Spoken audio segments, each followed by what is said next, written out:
You asked me how they're going to do this. I'm glad you asked. Parents, I want you to listen as well. Because these four had God to help them, and your children here today have God, but they have all of you adults in their life to help them as well. Ladies and gentlemen, some guy or some girl, if it hasn't already happened, is going to ask you to prove your loyalty to him or her by asking you to have sex with him and steal your future by making you a mommy or a daddy before you are and keep you from enjoying your teen years, and some of you won't even finish high school. I said I would not have that.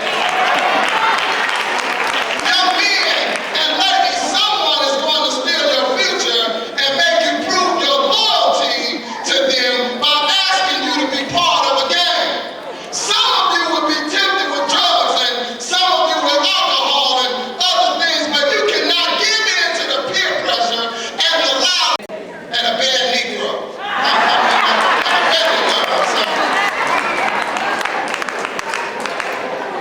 These three got placed by the king because they would not bow down into a fiery furnace. And they were supposed to burn to death because they wouldn't bow down to the king. In the end, their protector saved them from the fire. And the king wound up bowing down to them and their God. I know it's rough in your house, young people. I know I don't live where you live. I know I don't know the pressures of life you have to go through every day in your life. See, at this level, I want you to understand that it's not about what your mama did or what your daddy didn't do. It's not about your family having as much money or a bigger car or a cleaner house or designer clothes. It's about you today, graduates. And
guest speaker. I'm going to ask Mr. Porter to come up so I can give him a plaque on behalf of our graduates.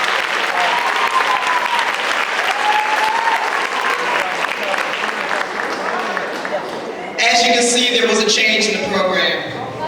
Please bear with me, we still have a number of awards to give out. Parents, I'm going to ask that you take a look at your program. There was a change with the Carrie Austin Award, and now we move on to the Emil Jones Award.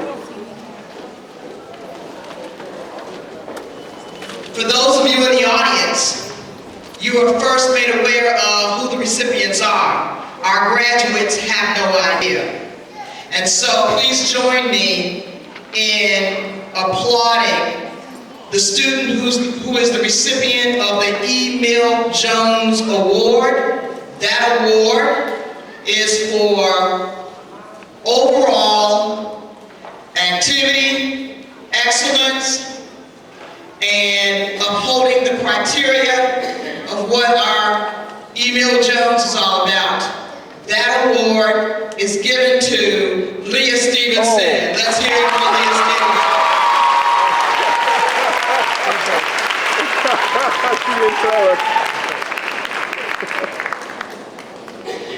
Surprise, surprise. Okay, Lee, you got me there. Thank you.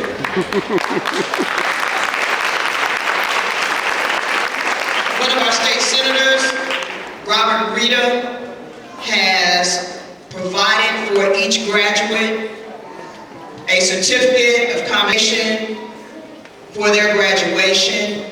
Each one of those certificates will be a part of their packets when the students return on tomorrow to receive their actual diploma. They will also be the recipient of their certificate provided by the office of Robert Rita. In special recognition,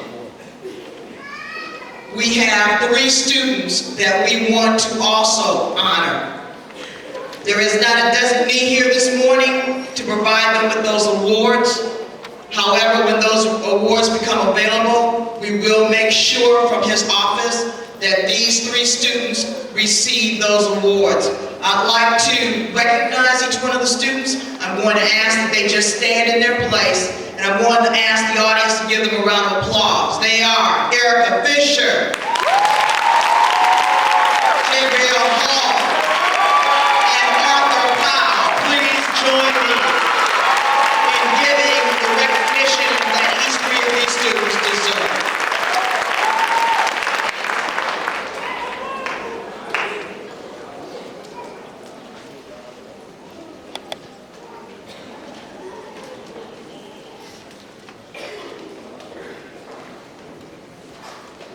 And we have a special recognition award that was provided in response to a teacher who felt that this student truly deserved to be recognized for the excellence that was demonstrated within her 8th grade classroom. I'm asking at this time that Katora Irving please stand and come forward. It is a special recognition award that's being provided by Ms. Hashim, her teacher.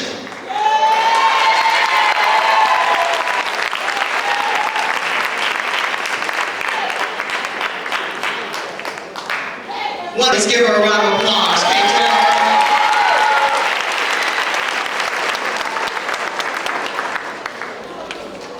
And last but not least,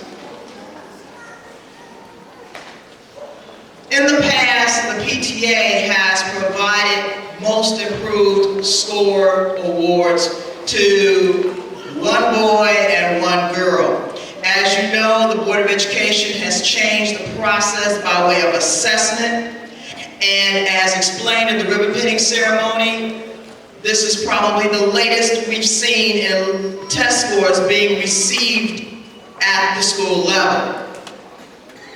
We can no longer use the same assessment to determine Most Improved category.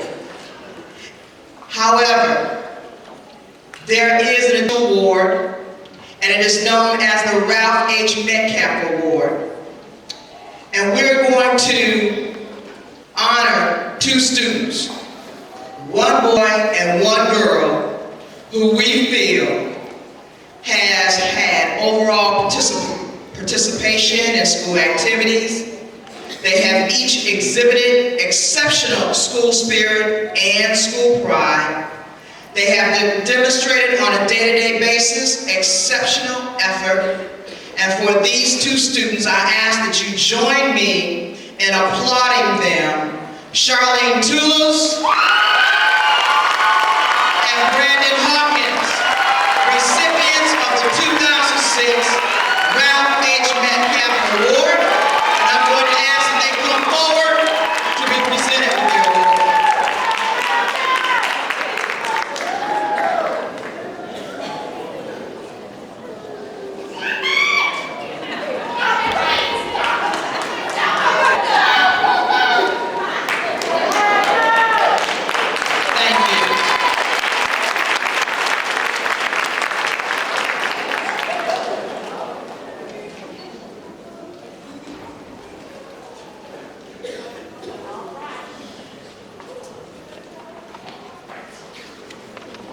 Good afternoon. My name is Cortez Allison, and I am here to present the class gift. Miss Barton, step forward, please. On behalf of the 2006 graduation class, I would like to present a small token to Metcalfe School.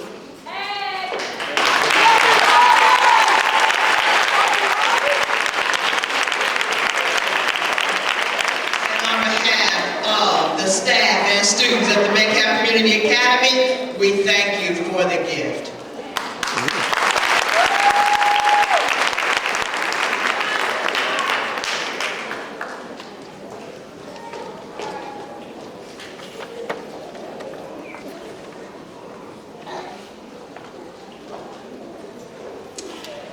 Also on the program, we have a guest who, in the tradition of Metcalfe, has always been a part of Metcalfe. Her son graduated from Metcalfe years ago. He served in the military in Afghanistan. He has now come back to us safe and sound.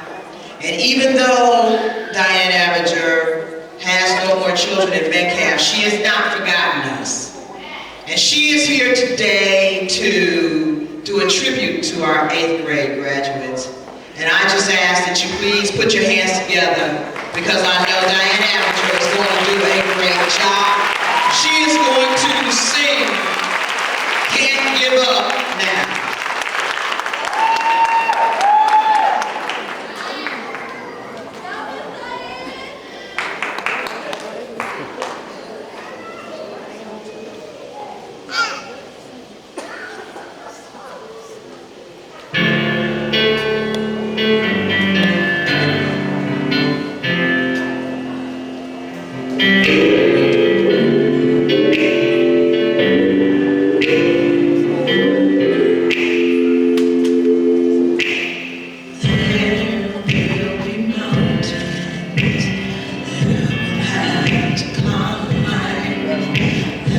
There